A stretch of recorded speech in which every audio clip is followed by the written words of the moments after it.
Guys, deluded Guna. With Wenger's contract up in air, we know he's got the contract offer on the table. But right now, if we're to be harsh, he's not the manager. I mean, his contract's going to finish. So with that in mind, I decided to humour myself, guys, and you guys, and think of managers who I'd at least put on a shortlist. Maybe not necessarily take over, but I believe definitely have to be considered. Firstly, Leonardo Jardim, the Monaco manager.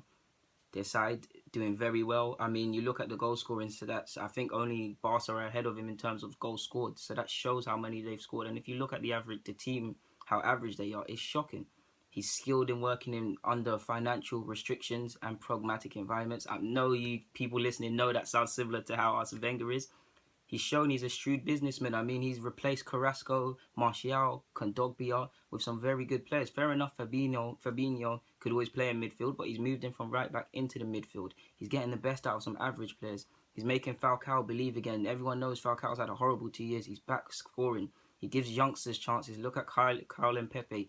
He's 17-year-old. Had made a lot of appearances for Monaco. Scored a lot of goals too. So he's not afraid to use youngsters. He's got quite a young squad. Anyone that's seen that watching my videos knows I talk about Thomas Lemar a lot, Bernardo Silva a lot, and they're fighting for the league. Like I watched them against PSG, they were losing. I saw real togetherness, and I saw Jardim's passion. It fed through to the players, and they managed to get a 1-1 draw. He's won a title in Greece. Fair enough that's nothing, but it shows that he has a winning mindset and mentality.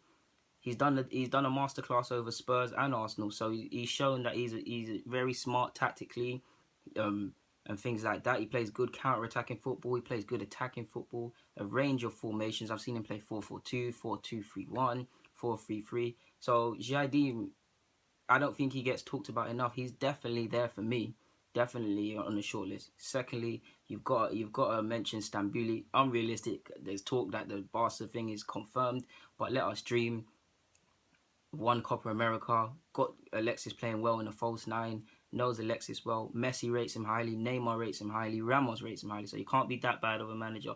Anyone that watches Seville, you've seen him get the best out of some average players as well. Look how he's resurrecting Nasri's career. Nasri's been there on loan. In my opinion, Nzonzi's been good since he's been in Spain, but he's taken him up another level. He gets players buying into him.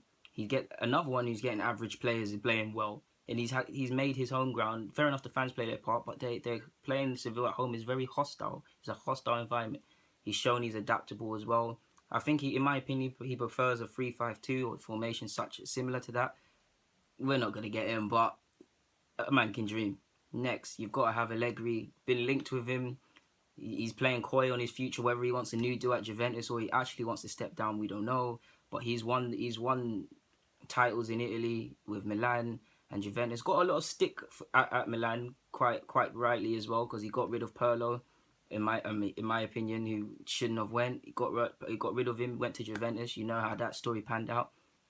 Won the league title, went Juventus, took over from Conte. That's not a hard thing. That's not easy. I mean, very hard. Played similar football. Shown he can play free at the back as well.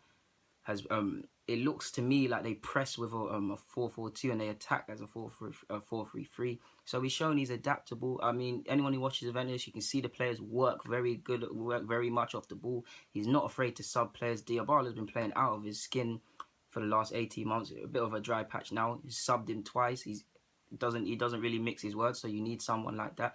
There's rumours he's as demanding as Pep Guardiola and players like that. So I personally would like him because it's someone that demanding. And another one who's had to replace players. He's replaced Tevez, replaced Pirlo, and that Juventus crop, Vidal, that Juventus crop that made the Champions League final. The only criticism I can think of off the top of my head, he gets a lot of critics for set pieces, conceding goals from set pieces. But that's about it. I think he's been linked with us, so he definitely has to be there. Got to have Simone there. My pick. Arsenal fans, I feel we have to have a bit of logic because they're not having the best of seasons, so you can't really call for Simone and slate Wenger. It doesn't make sense. But for me, I think Simone gets branded negative football unfairly. Fair enough, they came up with negative football. But what do you expect? They can't play Barca and outmatch them for quality. They can't match the stars of Real Madrid, so they have to do something. He's got another one who's got average players playing very well. That year that they won the league, he got players buying into him. You know, they were nasty, they were hard to beat, and for a soft team like Arsenal, that is something you want to hear. This year and last year, he's adapted. He played a bit more expansive football. He's got another one who gets. There's a theme here going in my video. He gets very good results from average players. Not afraid to hook you. He's a bit controversial when it comes to signings because I feel he can get rid of signings too early. He's won titles wherever he's gone. He's won titles in Spain. He's won titles in Argentina. He's worked with Alexis Sanchez. So there's not more to say. I mean, he's playing coy on his future. I mean, he's talked about managing Inter one day. He's talked about leading Atletico into their new stadium. He's talked about managing in the Premier League. He's a real players coach because Griezmann begged him last year not to leave, to stay. So these are all the things you want to hear. He's, like I said, he's working under. Fair enough, they've got money now, but they haven't got the money that Barcelona and Real Madrid have. So he can work under slight restrictions. So that's another one who has to be there. And lastly, admittedly, I don't know a lot about this guy, but purely because he was linked with us, I did a small bit of research. I'm not going to say his name and embarrass myself. It'll be in the comments. The Leipzig gaffer. Now, he's spoken about, it's true that Arsenal have talked with me and whatnot, and we saw the rumours earlier in the season. A little bit of research suggests he's a bit of a tinker man. He's played 4-3-3, 4-2-3-1, 4-5-1.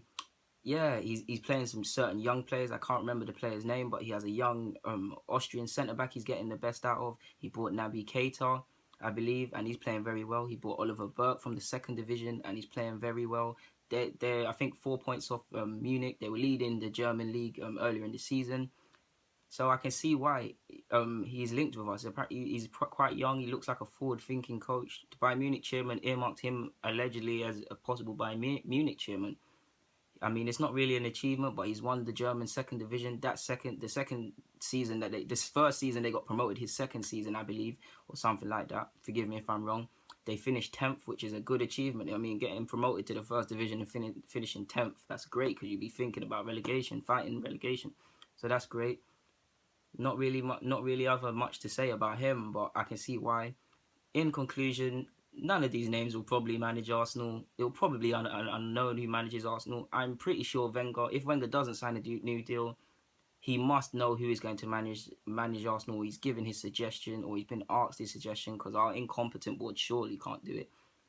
So yeah, we've also seen names like Tuchel, the Dortmund gaffer.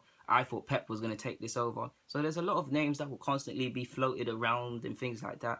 Like I said, guys, who I think should at least be on the shortlist.